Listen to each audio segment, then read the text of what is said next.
Today it's time to give one of the most divisive comedians his due, Adam Sandler. A lot of critics have dismissed Sandler as the low point of modern comedy. His films have been called juvenile, amateurish, lazy, and just plain awful. After years of vicious criticism, Sandler says he no longer even reads his own reviews, saying, "So I did stop reading them. It didn't make sense to me and it screwed my thinking up a little bit.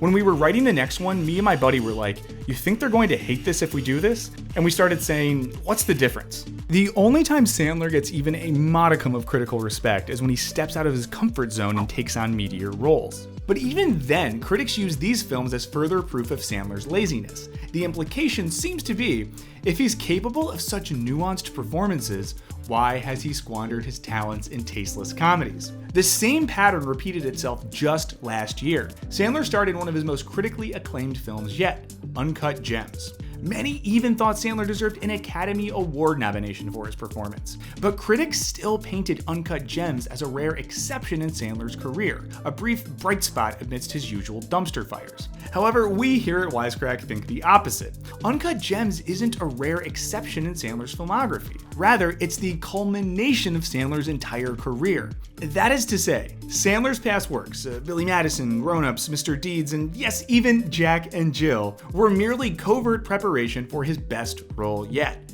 So, welcome to this Wisecrack edition on the genius of Adam Sandler. Spoilers ahead for Uncut Gems and a few classic Sandler comedies.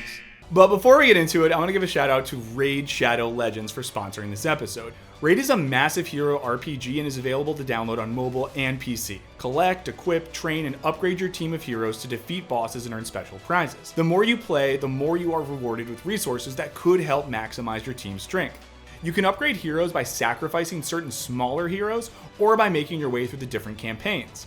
The game is constantly updating, so there is always something fun and new to do. Right now, you can participate in the Tag Team Arena competition, which is the next level of PvP battles. In this series, you can raid in a bracket to win special rewards. It's a little more challenging than regular gameplay, but that only makes it more fun. Raid is free to play, so download it now using the links in the description. If you use our links and are a new player, you will receive 50,000 silver, 50 gems, 1 energy refill, 1 clan boss key, 5 mystery shards, 1 day XP booster, and 1 free champion, the Executioner. All this treasure will be waiting for you here. The rewards will only be available for the next 30 days, so check it out now. And now let's get back to the show. On the surface, Uncut Gems seems like a pretty big departure for the Sandman. In the film, Sandler stars as Howard Ratner, a Diamond District jeweler always looking to make a quick buck, this time from a glitzy Ethiopian opal. Problem is, Howard's a gambling addict. Do you take lightning bets? Yeah, but you don't want any part of lightning bets. Fine. Come on. $1,000 a point, okay? Take this. Already in the hole for $100,000 to his loan shark brother-in-law, Arno. After approximately 90 minutes of blood pressure raising shenanigans, Howard sells the opal to NBA player Kevin Garnett as a good luck charm. But instead of using this cash to pay off his debts immediately, Howard bets big on the Celtics, believing Garnett will have a great game. There's a bet in that bag. I want you to take all of it inside the bag and place it on that bet. How much is in the bag? There's a lot. And locks Arno and his goons behind bulletproof glass in his store to watch how the game plays out. The bet appears to pay off. The Celtics win and Howard scores the millions he's been after. But it's too late. When he unlocks the door, Arno's goons are so fed up by his antics they shoot him dead and rob his jewelry store. Not the typical Sandler happy ending. Oh my God! Incredible! If you haven't seen this film, it is very good. Like a 2-hour-long panic attack that you somehow remember fondly. It's also a dark, gritty drama with not a single scatological joke or pratfall to be found in its 2-hour-plus runtime. Yet there's one thing Uncut Gems shares with all of Sandler's previous films. See, throughout Sandler's career, he's cultivated one specific comedic persona, no matter the role, be it a wealthy heir, a water boy, the son of Satan, or a Diamond District jeweler. Each Sandler character is essentially the same, an emotionally stunted man-child. In 1970, scholar, philosopher, and Jungian psychoanalyst Marie-Louise von Franz identified a growing trend in young men. They refuse to grow the F up. This persona is called the Puer Aeternus, Latin for the eternal child. In her book, The Problem of the Pure Eternus, von Franz stated, "The man who identified with the archetype of the pure Eternus remains too long in adolescent psychology. That is, all those characteristics that are normal in youth of 17 or 18 are continued into later life." It's worth noting that The Problem of the Pure Eternus came out right on the heels of the 1960s, a decade defined by the sudden emergence of youth culture. The youth of the 1960s rebelled against previous generations, rejecting traditional norms like the 9-to-5, familial duties, and not dropping acid. Being young and carefree became idealized in pop culture, and people began holding onto their youth for far longer than was traditionally acceptable. Cue the Manchild. According to von Franz, most man-children share the same basic characteristics. They struggle to maintain long-lasting jobs and are unable to find a place in society because they refuse to adapt to social norms. Instead, they sit around and do pretty much nothing. To quote von Franz, "The pure Eternus lives in a continual sleepy daze. The sleepy, undisciplined, long-legged youth who merely hangs around, his mind wandering indiscriminately, so that sometimes one feels inclined to pour a bucket of cold water over his head." These men are often quite arrogant, a quality that stems from an inferiority complex and false feelings of superiority. These men are also attracted to women who can replace their mother, who can enfold them in her arms and satisfy their every need. And they're prone to dangerous acts and sports because they yearn to get away from reality, from the earth, from ordinary life. Whether you accept von Franz's take on modern manhood or not, you can probably see how Adam Sandler's early characters uniformly fit this description. It's important to note that Sandler isn't just a work-for-hire comedian. He's also a co-writer on almost all of the work in his lower-brow oeuvre. Thus, it isn't just Sandler's acting, but also his writing and storytelling choices that helped construct his man-child persona. Take Sandler's breakthrough performance in Billy Madison. Billy spends all his time lounging in a pool and drinking himself into a stupor, behavior which certainly suggests a desire to escape reality. He has no job prospects to speak of and absolutely no desire to fit into conventional society. The most pressing thing on Billy's mind: Shampoo is better. I go on first and clean the hair.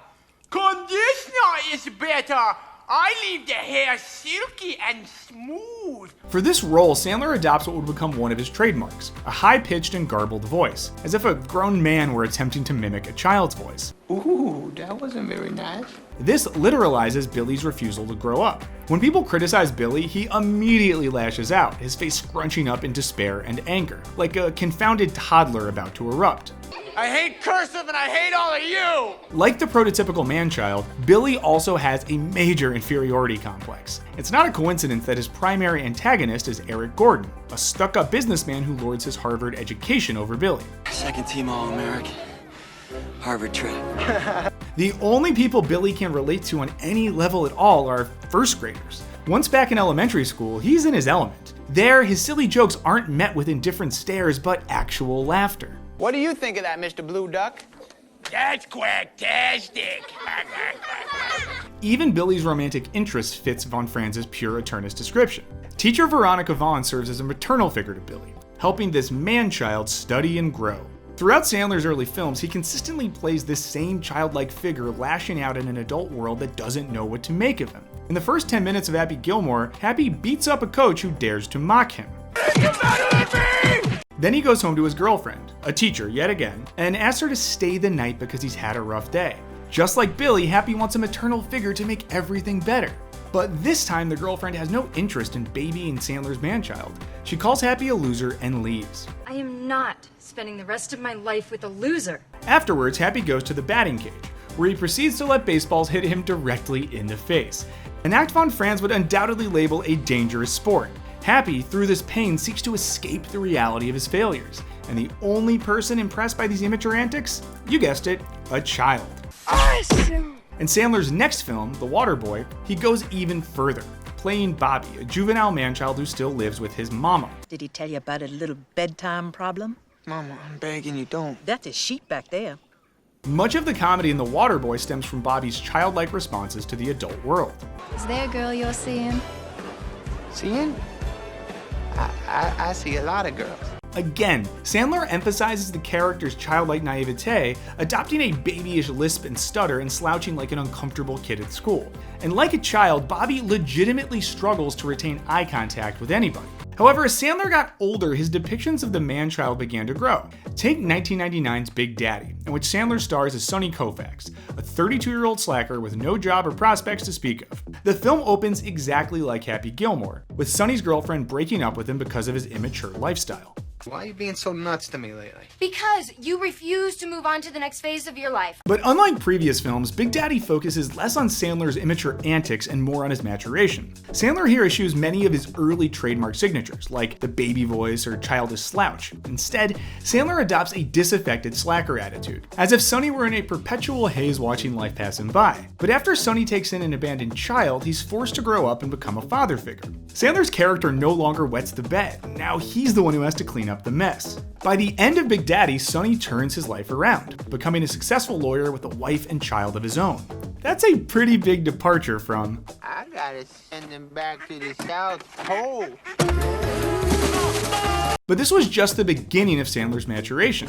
When the comedian reached his 40s, he became a family man, literally and on screen. Sandler's films during this later period reflect his own personal growth as a husband and father, while presenting a more nuanced outlook on the man-child. Sandler's later films typically spotlight a former man-child, who now in middle age feels weighed down by domestic responsibilities. This Sandler character yearns to return to the freedom of childhood. That is, he wants to become a man-child once again. The film that best encapsulates this later Sandler period outlook, none other than the oft-forgotten Click. Yeah, that's right, I said it. Click. In Click, Sandler stars as Michael Newman, an overworked architect exhausted by daily life. When Michael gets a remote that can rewind and fast forward through time, he also gets the opportunity to sidestep all adult responsibilities and indulge in juvenile antics once more. In essence, Michael gets to literally become a man-child, one who can fart in his boss's face sans consequences. Michael can also skip past anything that's too emotionally challenging.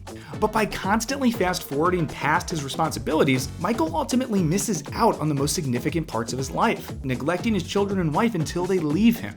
By the end, a tearful Michael has learned his lesson. Family comes first.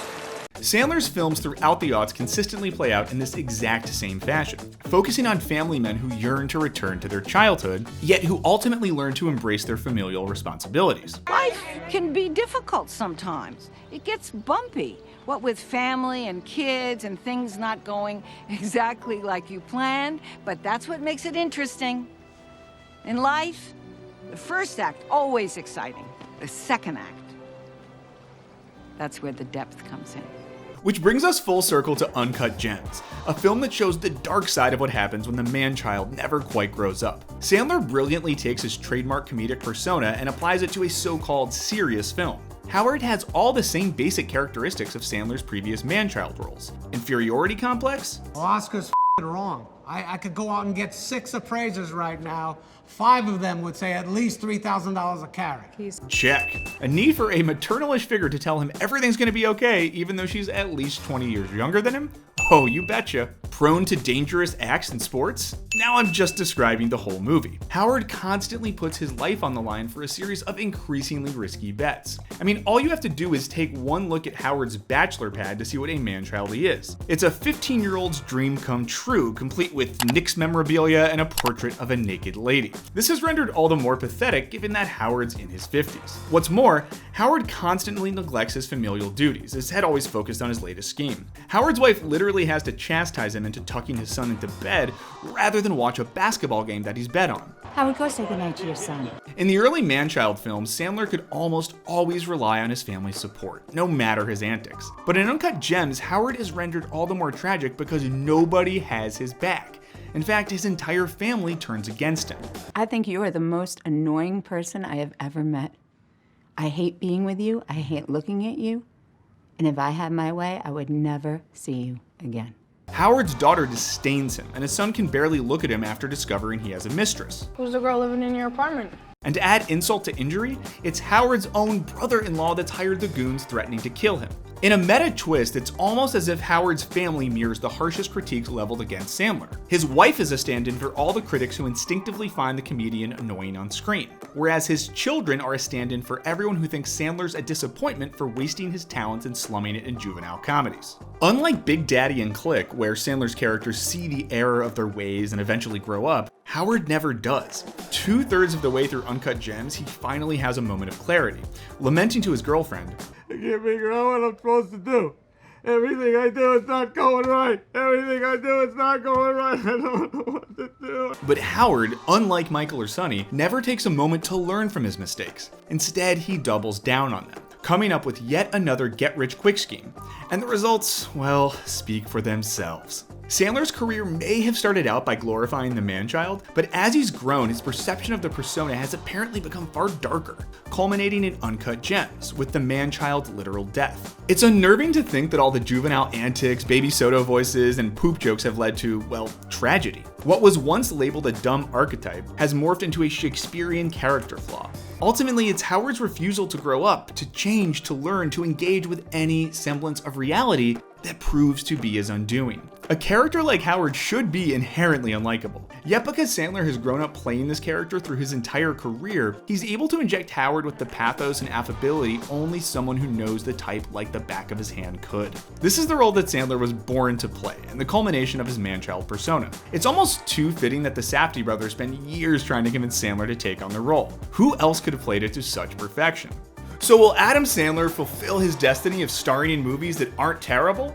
Well, maybe not so fast. In a recent interview, Sandler joked that if he didn't get an Oscar nomination for Uncut Gems, he would, to quote himself, come back and do a movie again that is so bad on purpose just to make you all pay. That's how I get them. Perhaps proof the Manchild never quite dies after all. But what do you guys think? Does Uncut Gems mark peak Adam Sandler man-childhood? Where does he even go from here? Let us know what you think in the comments. Big thanks to our awesome patrons for supporting us. Hit that subscribe button, and as always, thanks for watching. Later.